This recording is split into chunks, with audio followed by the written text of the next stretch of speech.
Hello there, and welcome back to Little Bear Games. I'm Josh. I'm Andy. And today we're going to be doing our second ever Shelf of Shame review for you. Andy, what's the game we're going to be looking at today? Okay, interesting. We are doing Hollywood 1947. And the reason I'm introducing it is because it's on my Shelf of Shame this time. Yeah, I think systematically we're just going to work our way through our respective Shelves of Shame. We might be here for a number of years. Yeah, stay with us for the next 48 years, folks. We'll get there eventually. 100 episodes. 10 more seasons. Josh and Andy, forever and ever. I'm glad you got the reference. Good man. Good man. Andy, I think before we dive into this little corner of your Shelf of Shame, it's probably important just to make our listeners aware of our very exciting news around our Patreon. Now, you've taken the lead on this, so if you want to just say a few words about it. Yeah, by Josh saying I'm taking the lead, I just filled in the necessary bits online. The technical IT stuff I couldn't possibly comprehend. Yeah, fair enough. We've set up a Patreon page with just one tier on there at the moment, and that's Brown Bear tier. You know, that for those that have listened to our previous podcast, you'll know why that is. It's in honor, as is the name of our podcast, in honor of my daughter who passed away, and it's a way of supporting Josh and I in our endeavours that include raising money for charity. So a percentage of your donation will go to charity.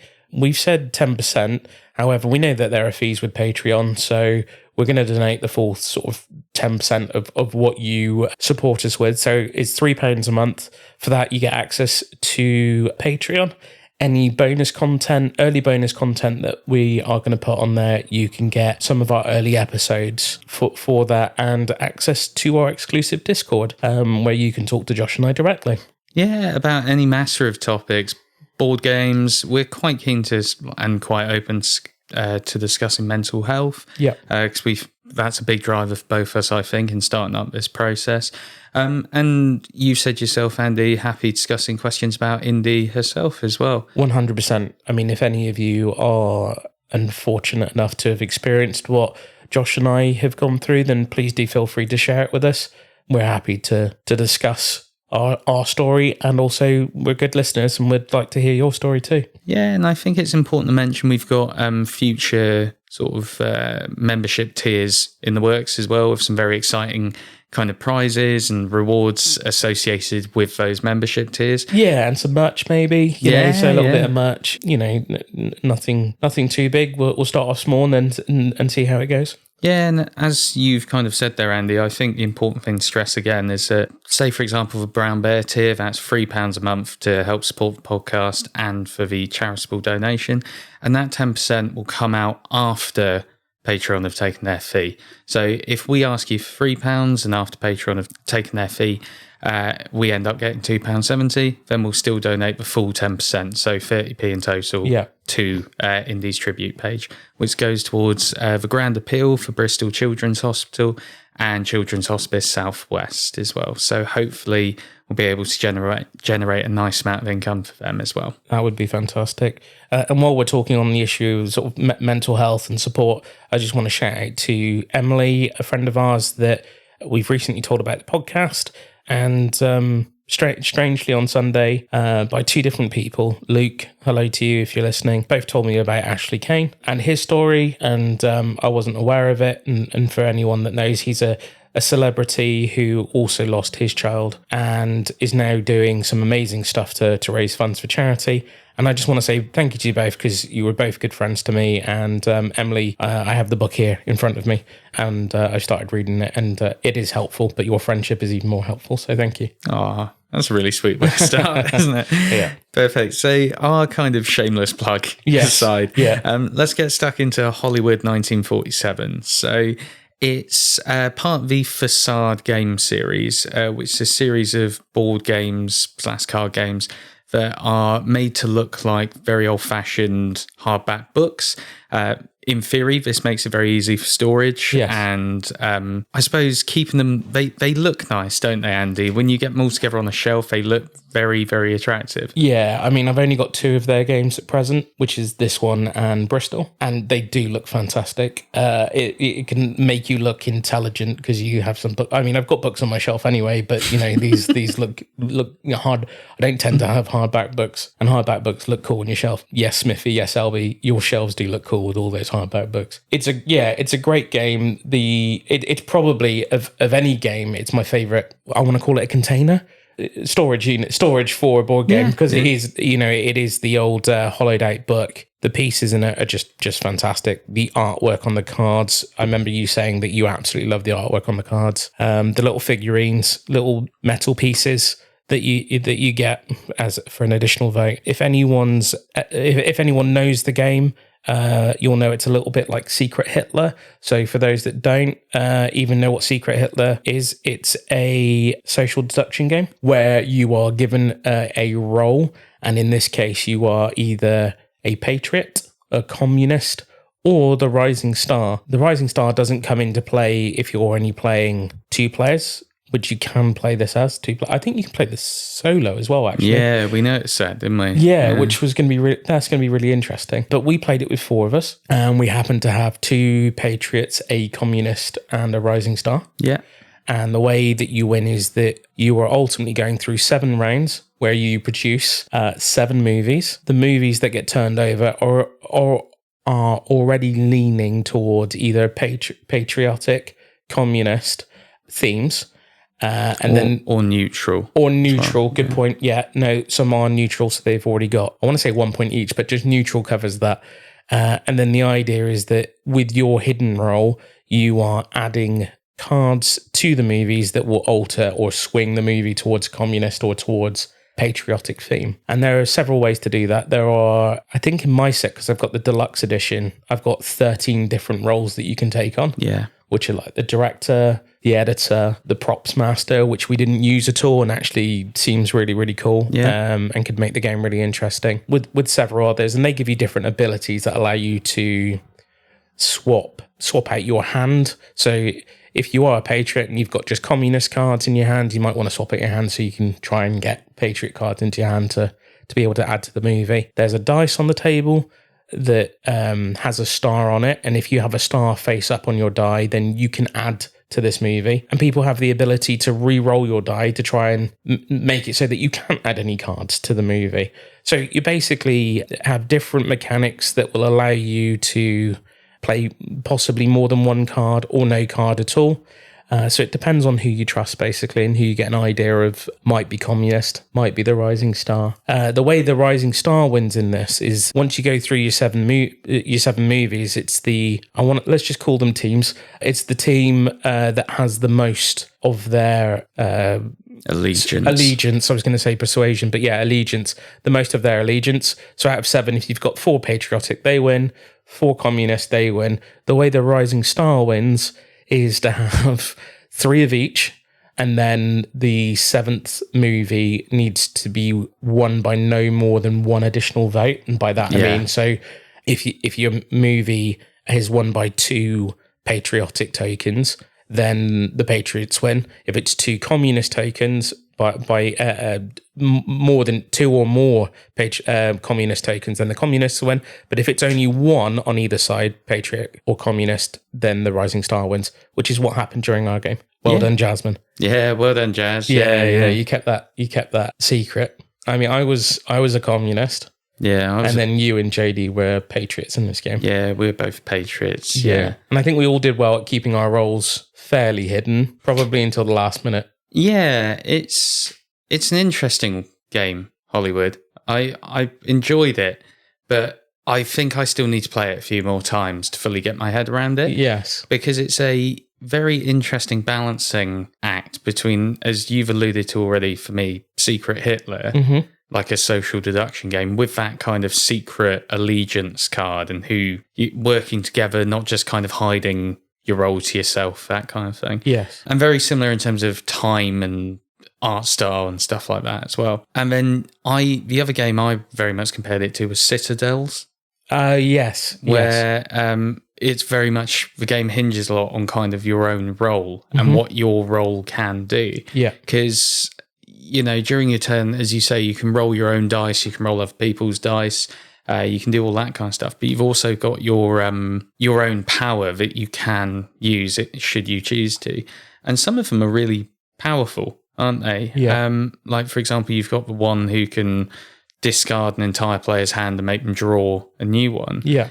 You've got one who can add an extra vote card to the movie at the last minute. Yeah. You've got one that can give somebody a token that they can use to add an additional vote card at a later date. At any turn. Yeah, there's all kinds of really powerful stuff. And I think for me, like, for example, with Jazz winning, at the very start, I thought, I don't want to be a rising star. That sounds hard, very difficult to do because of how delicate that has to be and how you have to play it. But actually, I feel that it was fair on all sides. I think everyone had a very equal chance of winning. And part of the reason I think that is that they don't necessarily have a really interesting take on social deduction, in that I didn't necessarily feel like social deduction was actually that important in the game. If I, like Secret Hitler, that the second you've cracked that, the game's over, really. Yeah. Whereas in this, I didn't feel it was necessarily the most important thing for me to identify who my ally... Well, I knew I was a patriot, so I knew I was one other patriot in the game. I didn't really feel that fussed about rooting out the communist and identifying my ally. I was more... I think because there's so much randomness in the game, in that you get assigned that player role at the start, and then you can switch out a role midway through, and there's, I can't remember, maybe five or six additional roles that were in the middle that we could kind of switch out with. Oh, because we only played the nine in total, whereas my deluxe edition has 13, but we didn't play the additional roles. So it would have been 5 then. So you have the 5 kind of choices. You guys all have your own as well. So kind of weighing up, what ones do I want to pick out, what I rolled on my dice. And quite often on my dice, I seem to roll like blanks. So I wasn't able to actually vote on anything.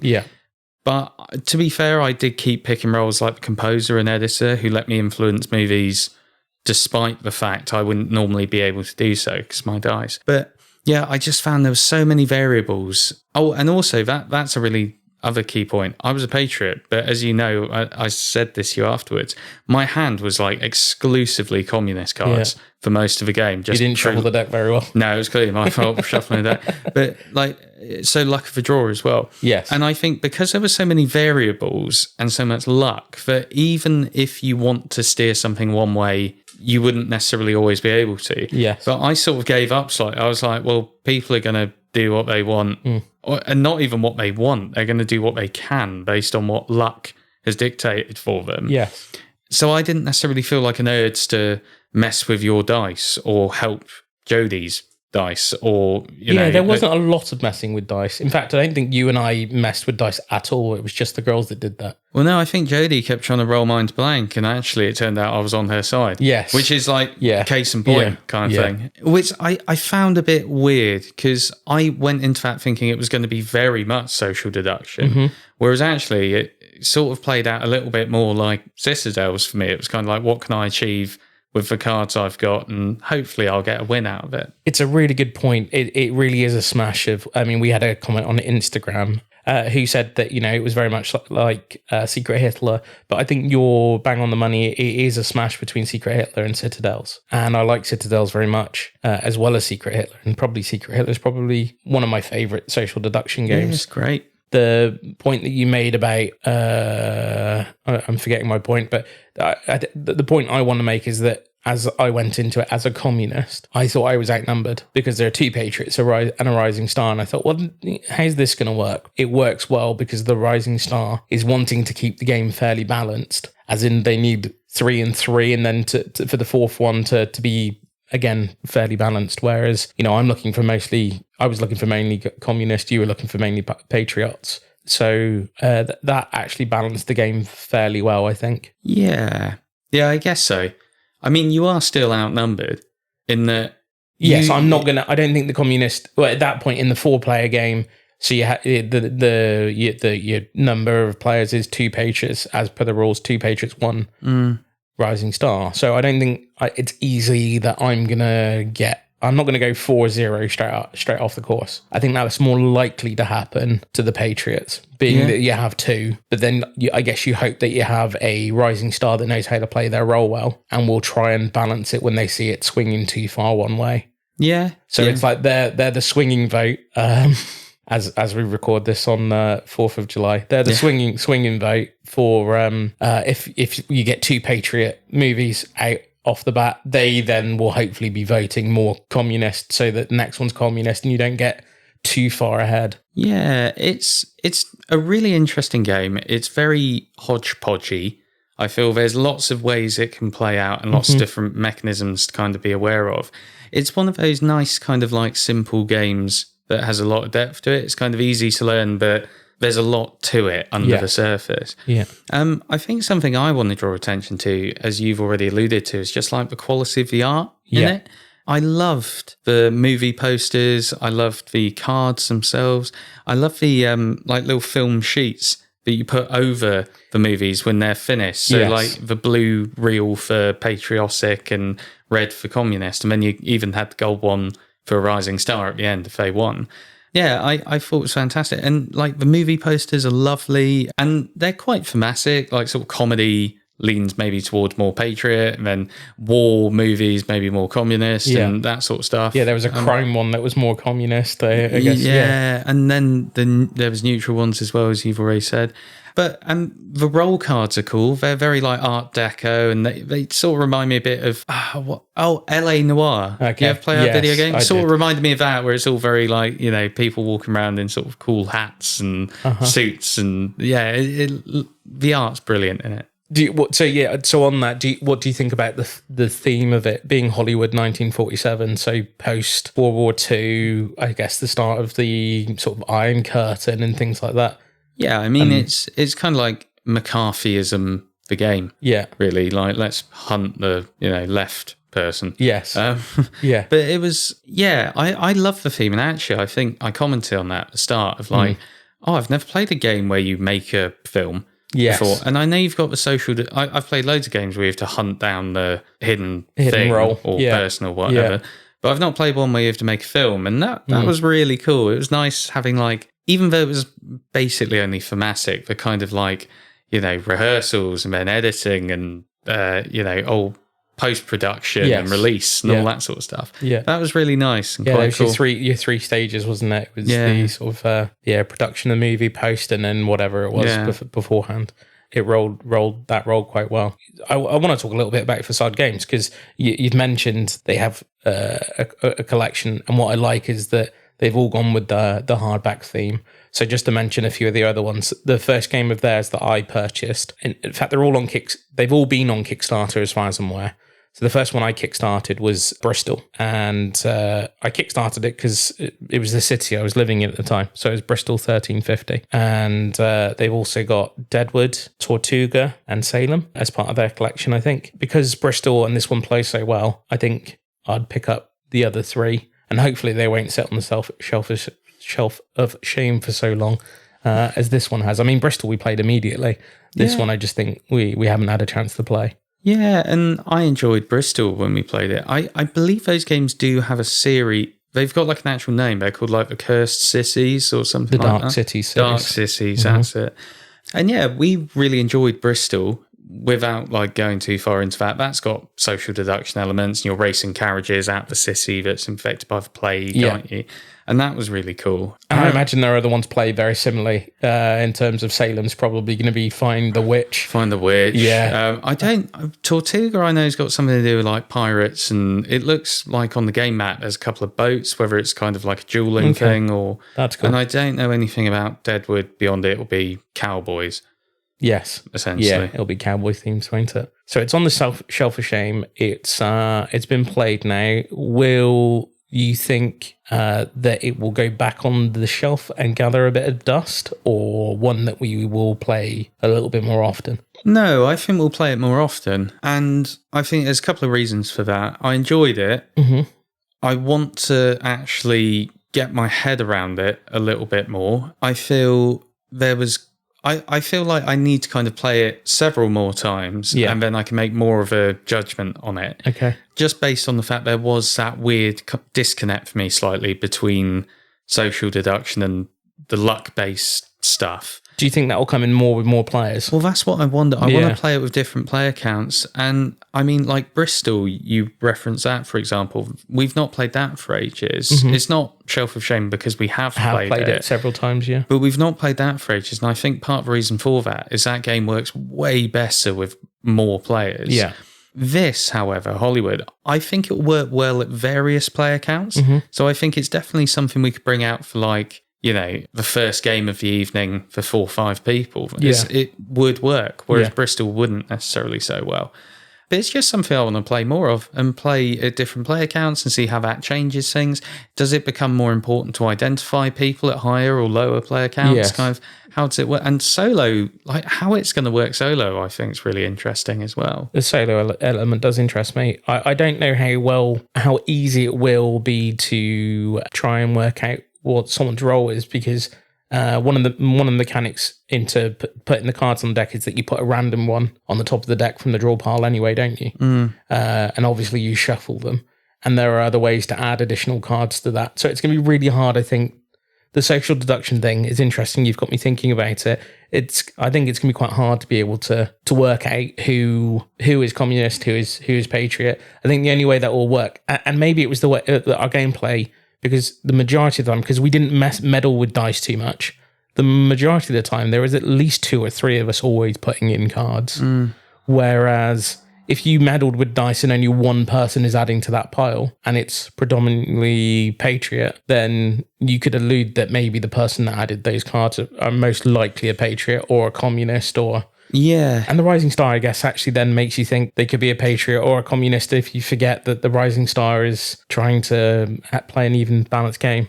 Yeah, I think you make a really good point. I think you've also touched on something which my only concern about the game was at higher player counts, could you end up getting toxicity in that game because of the dice element? So for me, for example, like I didn't have a star for most of the game. I rolled a star once and then like Jodie rolled my dice and it went to black or whatever. And luckily I kept having roles like the composer and editor who could add cards into the stack. But there are roles that let you steal other people's roles. Yes. And so I'm thinking if you're at a higher player count and you've been unlucky at the start of the game and you've rolled a black dice and you can't put any cards in, and then as one of your actions per turn, you can roll that dice again, and that's it. You just roll that dice and that's it. That's your entire turnover. Yeah. And I kind of think if you've got unlucky at the start and you've started on black and you've got a roll that's not very good, and then for the first couple of turns of the game, you're just rolling your dice and getting black again. Yes, yeah. And not really able to do much. And then maybe suddenly you roll a star and then someone rolls it and spikes you and turns it. Or you get a good roll and then someone switches it back. Or I hear you. That's all I worry about, the higher player count. But that's maybe where we've played it wrong, in that we should have been talking to each other more and convincing each other that we were certain roles and saying, hey, JD, you've got to be on the same team as me, right? You need to roll my dice. I need to be able to put a card out. We didn't really social deduct in terms of like communicate with each other about how we wanted to play. It was quite we sat there, we played it. It's not like other social deduction games where we said, hey, I'm the good guy here. You know, we didn't do any of that. There was a little bit of, hey, you must be the bad guy, and trying to throw people off that way. I mean, I agree. I think that's twofold though. I think part of that is, and you're right, like that's a plus vote for a higher player count, is you knew who you were anyway, and so Jazz. But for Jodie and I, we constantly would have we've got a 2 out of 3 chance of being wrong here. What's the point in even trying? Yeah. Especially when it's luck-based. And I think that's the only thing, again, just going back to that initial point I was making, is like in Secret Hitler or Werewolf or Blood in the Clock Tower, you can like monitor things people are saying and pick out inconsistencies or stuff like that. Whereas, and in Secret Hitler, you do have that chance element, don't you? Because you draw cards and stuff. I can't remember full mechanics off the top of my head, but I know for a fact you can be a good person a liberal. Yeah. And then you can draw like 2 fascist cards. And then unfortunately you've just got a playman. It'll raise eyebrows, but that can happen. Well, there's that interaction. That's a good point. There's that interaction mechanic where actually the first person, the Chancellor, picks up 2 cards, 3 cards, gets rid of one, and then gives it to someone. And then there's that whole debate between, well, they gave me 2 cards, they gave me 1 card. So there's that, you're kind of forced into that social deduction element a little bit. Whereas with this, you've got that. Yeah. But then it's randomized, so you don't actually know whose cards have gone in. Yeah. Or who's taken what out, or who's added what into it. Yeah. You've got and then one's discarded at random and no one knows what it was.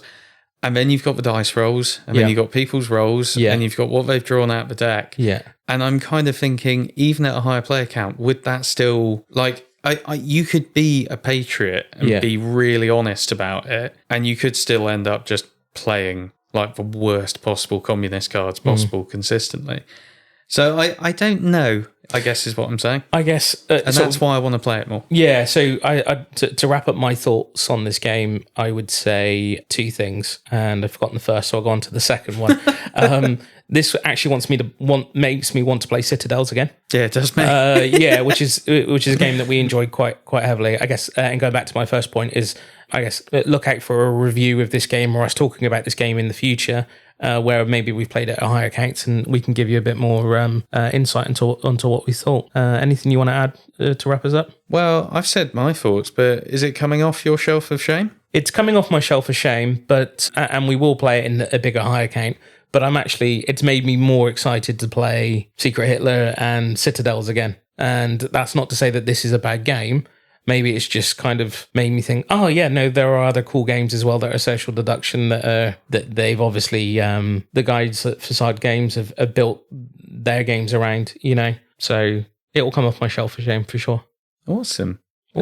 Anything you want to add just to finish up with, Andy? No, I've given my little mental health story right at the beginning there, and thank you for interacting with us on Instagram, especially regarding this game when you posted it out. Thank you very much.